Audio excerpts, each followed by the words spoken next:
Yes, we have him. Number 16, Bryan Burnham, re-signing. Nice little Monday treat for all you fans watching and us on staff. Bryan, how are you? I'm good, man. Better now. But I'm good. Things are great. Well, elaborate on that. Obviously, no different than the last time a couple years ago. It got rather late into the process, and now with this negotiating window, surely you had at least one team reach out. What ultimately gave you the confidence that being back with us was the way to go? Um, I mean, being back with BC was always the goal. There's just so many things that I love about BC. The guys in the locker room, the coaching staff that Rick and Neil have put together. Just the city, my family. So many things that just make me love BC and make me want to be in BC. And with that said, things did get stressful. Got a little crazy there, especially with, you know, the way 2020 went and not having a season and just, yeah, it's been tough for everyone, not just me, everyone who's signing and negotiating right now. It's difficult. So, my respect to all those guys, but, we got to yesterday, the 31st, and that window opened and, we had some interest out there, but it was nothing that was gonna pull me away from BC. So, like I said, man, I'm just really excited to be back, and we've got a lot of unfinished business to handle. Exactly. Yeah, you're from the East Coast, New Jersey. You and your lovely wife Aubrey make Tulsa home, but this here, Vancouver, where we are, is your football home. Is it Right. extra special to be staying with the only organization you've ever known that gave you that chance back in 2014? That has to play into it too, right? Oh, definitely. Like you said, it is really my second home. And my situation is so much different than most, if not all, American players who come up to the CFL, where my a lot of people in the BC circle know my sister found her way to Vancouver years before I ever even thought about the CFL. And when it came time, things happened to where I was able to be in Vancouver and live with her and watch my nieces and nephew grow up um, from birth. That's just something that's been really special and something that I wasn't ready to leave behind. So that definitely played a huge role in my decision. Yeah, of course. Shannon, your sister, was in the Lions front office at the time. She's the one who put Hmm. the bug in Wally's ear, right? That's And right. That's hey, right. she was right. So does she get a cut of this new contract? What's the deal there? Yes. Yes, of course she does. That's how it works. And explain to our fans too, while we're on that topic. That's also a big reason you wear number 16. Her husband, Hmm. the connection to Trevor Linden and Trevor Linden Fitness. Elaborate on that for some of our fans who might not know. Yeah. Coming up to Vancouver, I remember my first rookie training camp. I was wearing number 74, and I just remember how terrible it felt going out there with that number on. And because the saying, you look good, you feel good, you play good, and I didn't look good. Um, but when I got the chance to pick my number after I made the team, 15 was always that's the number that was always close to my heart. It was my high school number. I had it in college for a while. Um, but obviously I found out that it's retired, the great Willie Fleming. Of course. So that number was unavailable. And um, I just immediately thought of the connection between me and my brother-in-law and Club 16 and Trevor Linden. And I was like, that's perfect. It's available, 16. Let's make it happen. So yeah, that's where the 16 came from. Some great Bryan Burnham trivia. Yes, Carl, your brother-in-law, right? Yep, that's Involved right. business with Trevor Carl the Linden. man. Yep. Yeah, so there you go.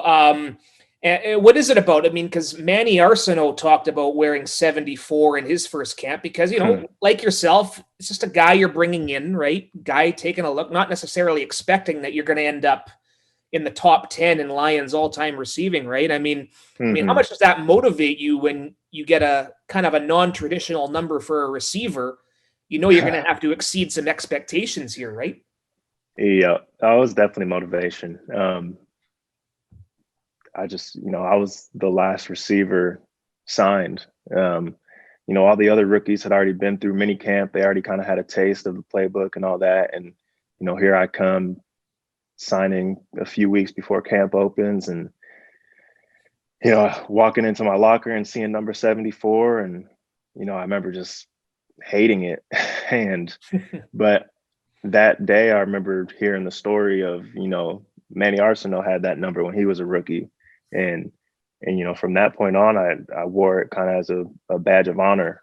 And it made me feel good because I was out there making plays and, guys are sitting there like, man, you're wearing number 74. You're not supposed to play that good. But, I took it as a challenge. And like I said, it was the badge of honor because there have been some greats before me that kind of wore that number their first camp. Yeah, and that's the beauty of it, right? Anyone could look good in practice, right? It's when the game comes and you're hitting someone in another colored uniform where you really have to shine, and that's what you've done. But rookie year, you have to be patient. I think it's like week 11, week 12, something like that. You come in, we're facing Toronto at BC Place. You catch your first touchdown from Kevin Glenn. Yes. What do you remember about that? Man, it's all kind of a blur. I just remember going out there and just enjoying it because that was the first time I had played in a football game since I had torn my ACL in college. And, I thought my career was over and, here I am playing football again. So I just remember just that feeling of joy and being fortunate to be able to play this game still. And but at the same time, I knew that I had to go out there and, it was time to make a name for myself. It was next man up.